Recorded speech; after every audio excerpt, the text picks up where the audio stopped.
दोस्तों जरा सोच कर देखिए, आपको पता चले कि कोई आप पर नजर रख रहा है तो आपको कैसा महसूस होगा, और फिर आपको पता चले कि नजर कब से रखी जा रही है तो आपको और भी ज्यादा हैरानी होती है। लेकिन आपको जानकर और भी ज्यादा हैरानी होने वाली है कि हमारी पृथ्वी पर कोई पिछले 13,000 सालों से नजर जमाए हुए है। हमारी एक एक एक्टिविटी को देखा जा रहा है, कोई हमारी एक एक चीज को मॉनिटर कर रहा है। आखिर कौन है और कैसे पता लगा कि कोई हमें देख रहा है?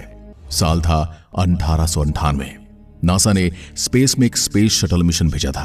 यह नासा का पहला स्पेस शटल मिशन भी था। इस मिशन के दौरान एस्ट्रोनॉट्स ने अर्थ के ऑर्बिट में घूम रहे एक अजीब और डरावनी सैटेलाइट को देखा। इस सैटेलाइट को पृथ्वी के किसी भी देश ने आज तक लॉन्च नहीं किया था, क्योंकि इस सैटेलाइट की होने की बात करीब 9th सेंचुरी से चली आ रही है, जिस दौरान तक हमने सैटेलाइट लॉन्च करने की टेक्नोलॉजी भी हासिल नहीं की थी। सैटेलाइट लॉन्चिंग की शुरुआत लगभग 19वीं सदी में हुई है, लेकिन यह पहली बार था जब वैज्ञानिकों ने इसे कैमरे पर उतारा था। वैज्ञानिकों ने पहली बार ऐसी चीज देखी थी जिसे हम UFO कह सकते हैं। इसे सैटेलाइट द्वारा अर्थ पर कई रेडियो मैसेज भी भेजे गए थे, पर उस समय तक हमारे पास रेडियो सिग्नल रिसीव करने जैसी टेक्नोलॉजी भी नहीं थी, जिनमें से एक मैसेज 1899 में निकोला टेस्ला को भी रिसीव हुआ था। इनके मैसेज को जब डिकोड किया गया तो पूरी दुनिया हैरान रह गई। सैटेलाइट द्वारा भेजे गए मैसेज के अनुसार ये सैटेलाइट 13,000 सालों से पृथ्वी और इंसानों पर नजर बनाए हुए है। तो आखिर इस सैटेलाइट को किसने भेजा था और इसका क्या राज है, जानेंगे हम आज की इस वीडियो में।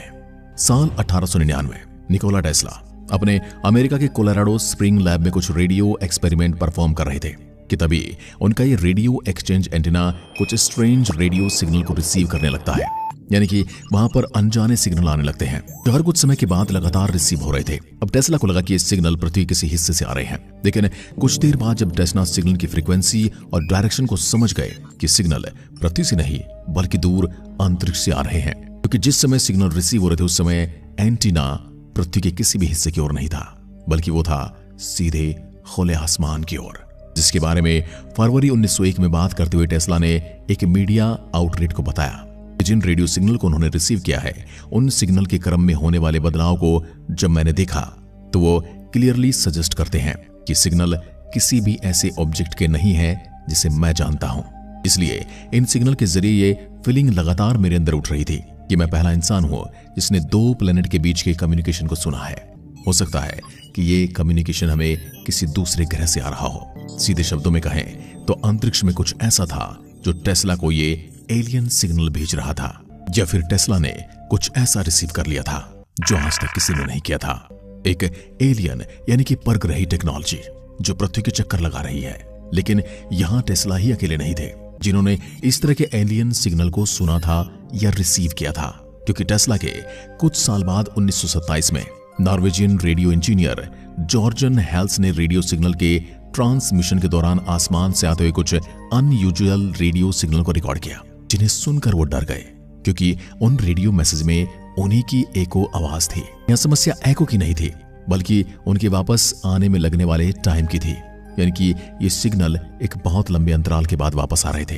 ये रेडियो सिग्नल स्ट्रेटोस्फीयर और ग्राउंड के बीच टकराकर एको के रूप में वापस आते हैं, जिस फिनोमेना को प्रोपगेशन कहते हैं। यानी कि जब आप पहाड़ों में खड़े होकर आवाज लगाते हैं तो आपकी आवाज आपके पास वापस आती है और उसमें कई बार इको भी सुनाई देता है, लेकिन हम यूजुअली 0.5 सेकंड या 138 मिलीसेकंड का समय लगता है। लेकिन उस दिन जॉर्जन हाल्स को डराने का कारण यह था कि इन एको सिग्नल का एटमॉस्फेयर में जाकर लगभग 3 से लेकर 30 सेकंड के बाद पृथ्वी पर लौटना, जो कि बिल्कुल भी नॉर्मल नहीं था। यानी कि वो चीज इतनी दूरी पर थी जिससे सिग्नल को वापस आने में 30 सेकंड का समय लग रहा था, यानी कि चीज बहुत ज्यादा दूर थी। ऊपर से उनकी फ्रीक्वेंसी भी काफी ज्यादा कम थी, मानो पृथ्वी के आसमान में या उससे ऊपर कोई ऐसी टेक्नोलॉजी थी जो इन रेडियो सिग्नल को कैप्चर करने और टाइम टू टाइम उन्हें वापस भेजने की क्षमता रखती थी। यानी कोई था जो उन सिग्नल को रिसीव भी कर रहा था और उन्हें वापस भी भेज रहा था। अब जॉर्जन हेल्स को ये मैसेज क्यों मिल रहे थे? क्योंकि जॉर्जन हेल्स ही एक ऐसे इंस्ट्रूमेंट पर काम कर रहे थे जो इस तरह की फ्रीक्वेंसी छोड़ सकता था, इसलिए ये सिग्नल खास तौर पर उन्हीं के पास भेजे गए थे। फाइनली 50 साल बाद हमें इसका जवाब भी मिला और एक एलियन मैसेज भी जो इन सिग्नल में छिपा हुआ था। साल 1973 में स्पेसलाइट नाम की मैगजीन में डंकन लूनन नाम के राइटर ने एक आर्टिकल लिखा था जिसमें उसका दावा था कि उसने 1927 में हॉल्स के द्वारा रिकॉर्डेड उन स्ट्रेंज एकोज को डिकोड कर लिया है, जिसमें उन्हें एलियन के ग्रह की लोकेशन और उनकी तरफ से पृथ्वी की ओर भेजा गया एक मैसेज मिला है।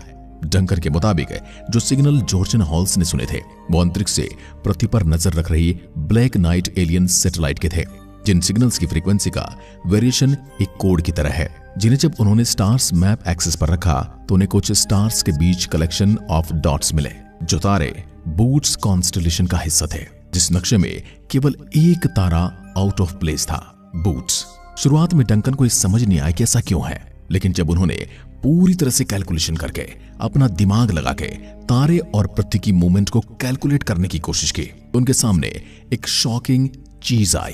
कैप्सूलिन बूट्स अभी तो इन कलेक्शन ऑफ डॉट से अलाइन नहीं करता है, लेकिन आज से करीब 13,000 साल पहले ये उसी पोजीशन पर था, जिसका नतीजा डंकन ने ये निकाला कि जो ब्लैक नाइट की एग्जिस्टेंस से हमें कुछ सदी में प्रूफ मिल रहे हैं वो आज से 13,000 साल पहले पृथ्वी तक पहुंचे थे, और तब से लेकर आज तक ये हम पर लगातार नजर रख रही है और अपनी ओरिजिन एंड मैसेज को रेडियो फ्रीक्वेंसी के जरिए पृथ्वी पर लगातार भेजती भी रहती है, जिसे हमने अब जाकर रिकॉर्ड किया है। अब डंकन के मुताबिक उन्हें स्टार मैप के अलावा इन सिग्नल में एक मैसेज और मिला है। ये मैसेज कुछ इस तरह से था: हमारा होम एप्सिलॉन, जो कि एक 2 स्टार बाइनरी सिस्टम है, जिसमें 7 प्लेनेट हैं, जिसमें 6th प्लेनेट पर हम रहते हैं। हमारे चौथे प्लेनेट के पास 3 और तीसरे और पहले के पास एक मून है, और हमारा प्रोब आपकी मून को ऑर्बिट कर रहा है।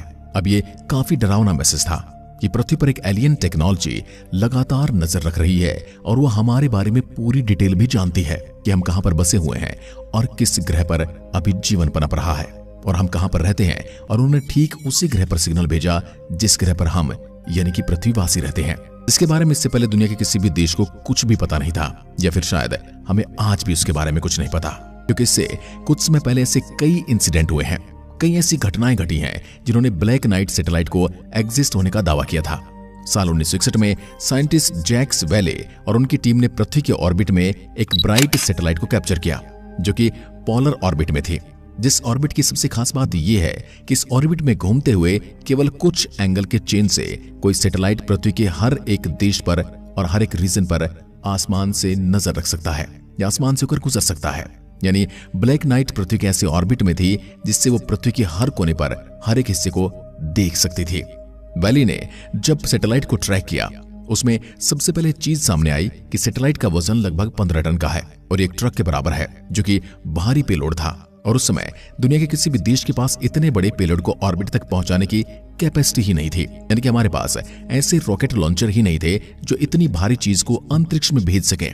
तो ये बात तो तय थी कि पृथ्वी से उसे किसी ने नहीं भेजा था, खासकर सोलर ऑर्बिट में, जो कि पृथ्वी से बहुत ज्यादा ऊंचाई पर है। जिसके बाद जैक्स वेली और उनकी टीम ने इस सैटेलाइट की पिक्चर और अन्य जानकारी को कंपाइल करके एक फाइल तैयार की, जिसमें ब्लैक नाइट सैटेलाइट की सारी इंफॉर्मेशन थी। लेकिन इस पूरी फाइल को जल्द ही कुछ अनजान कारणों के चलते डिस्ट्रॉय कर दिया गया। लेकिन अब अमेरिकन गवर्नमेंट के लिए एक और समस्या खड़ी हो गई, क्योंकि अब अंतरिक्ष में जाने वाले एक एस्ट्रोनॉट, एक अंतरिक्ष यात्री ने भी पृथ्वी के ऑर्बिट में कुछ अनजान ऑब्जेक्ट को देखने का दावा किया था। साल 1963 मरकरी 9 मिशन, जो नासा द्वारा एस्ट्रोनॉट्स की बॉडी पर अर्थ के ऑर्बिट में रहने वाले इफेक्ट की स्टडी के लिए बनाया गया था।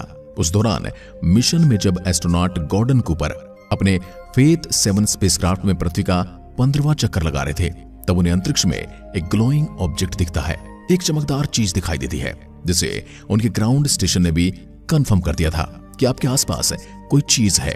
इसके बाद ट्रैकिंग स्टेशन ने उस ऑब्जेक्ट को ट्रैक करते हुए बताया कि ऑब्जेक्ट ईस्ट टू वेस्ट की ओर जा रहा था।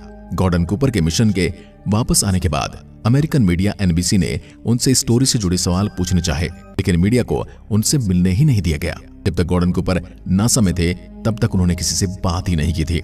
लेकिन जब वो रिटायर हुए, उन्होंने मीडिया के सामने ऐसी कई कहानियां शेयर की जिसने पूरी दुनिया में हलचल मचा दी। उनका क्लेम था कि उनके साथ परग्रही यानी कि एलियन साइटिंग फिनोमेना कई बार हुआ है। उन्होंने कई बार एलियन को देखा है, जिसमें से एक का जिक्र करते हुए उन्होंने बताया कि जब वो एडवर्ड एयरफोर्स बेस में एक टेस्ट पायलट थे, तब फ्लाइट के दौरान उन्होंने एक स्ट्रेंज सोसर क्राफ्ट देखा, यानी कि बिल्कुल अनजान, जो काफी तेजी से ट्रेवल कर रहा था, वो भी बिना किसी तरह के नॉइज के, यानी कि उसमें आवाज बिल्कुल भी नहीं थी। नॉर्मली आसमान में उड़ने वाले कोई भी इंस्ट्रूमेंट है वो बहुत ज्यादा आवाज करते हैं जब तक कि वो अंतरिक्ष में नहीं पहुंच जाते। ब्लैक नाइट सैटेलाइट के बारे में बात करते हुए कूपर ने बताया कि इस बात से इनकार करना बहुत मुश्किल है।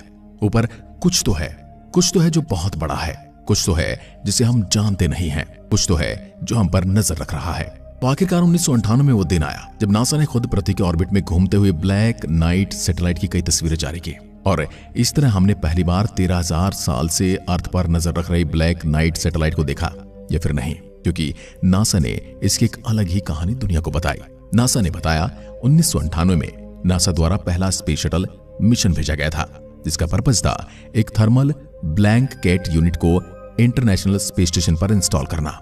लेकिन इंस्टॉलेशन के दौरान ये इक्विपमेंट साइंटिस्ट से छूटकर अंतरिक्ष में चला गया, यानी कि उनके हाथ से छूट गया और पृथ्वी को ऑर्बिट करने लगा, क्योंकि उसकी स्पीड बिल्कुल उतनी ही थी जितनी कि उस समय ISS की थी। कई मीडिया रिपोर्ट ने यह भी कहा कि साल 1960 में अमेरिका और दुनिया के अलग अलग हिस्सों में लोगों द्वारा आसमान में जो सैटेलाइट जैसा बड़ा सा ऑब्जेक्ट देखा गया था और उसे ब्लैक नाइट सैटेलाइट कहा गया था, वो असल में अमेरिका के स्पाइस सैटेलाइट डिस्कवर 5 का टूटा हुआ हिस्सा था, जिसे अमेरिका ने दुनिया से छुपाया और इसी कारण उसके बारे में कई सारी कहानियां गढ़ी। अमेरिका अपने स्पाइस सैटेलाइट की बात को दूसरे देशों को बताना नहीं चाहता था, इसलिए उन्होंने 1960 में टाइम मैगजीन के जरिए इसे अनआइडेंटिफाइड बताया था, यानी कि UFO बताया था, अनआइडेंटिफाइड फ्लाइंग ऑब्जेक्ट, यानी यहाँ पर कोई ब्लैक नाइट सैटेलाइट एग्जिस्ट करता ही नहीं था। लेकिन फिर निकोला टेस्ला और जोरन की बात का क्या, तो दोस्तों उन दोनों को सच में सिग्नल अंतरिक्ष से ही मिले थे, लेकिन किसी प्लेनेट से नहीं बल्कि किसी खास तरह के तार से, जिसे साल 1968 में पहली बार खोजा गया था, जिसे पल्सार नाम दिया गया, यानी ऐसे स्टार जो अंतरिक्ष में कई वेवलेंथ के साथ लगातार बीम ऑफ रेडियो एमिट करते हैं। और निकोला टेस्ला को 1899 में दुनिया के साथ साथ अंतरिक्ष में पल्सार जैसे तारों की मौजूदगी का कोई भी आइडिया नहीं था, इसलिए उन्होंने सिग्नल को यही मान के चला कि ये कोई एलियन सिग्नल है। और इसी के चलते निकोला टेस्ला ने जब इन सिग्नल्स को रिसीव किया तो उन्हें किसी दूसरे ग्रह से आने वाला रेडियो सिग्नल समझ लिया। तो दोस्तों अंतरिक्ष में ब्लैक नाइट सैटेलाइट वास्तव में है या नहीं, ये तो कोई नहीं जानता। आपको क्या लगता है कि अमेरिका की एक झूठी कहानी थी, या फिर अमेरिका बहुत कुछ ऐसा रखता है अंतरिक्ष में जो वो दुनिया से छुपा कर रखता है और पूरी दुनिया पर नजर रखता है और बात को टाल देता है एलियंस पर? तो क्या आप भी मानते हैं कि भारत को भी अपना इंटरनेशनल स्पेस स्टेशन अब बनाना ही चाहिए, क्योंकि अमेरिका बहुत कुछ कर रहा है अंतरिक्ष में हर देश पर नजर रखने के लिए, और आने वाले समय में ये बड़े देशों के लिए खतरा भी बन सकता है। यदि आप भी बात से एग्री हैं तो कमेंट करके जरूर बताएं। एक बार फिर मिलते हैं, तब तक के लिए नमस्कार, जय हिंद, जय भारत।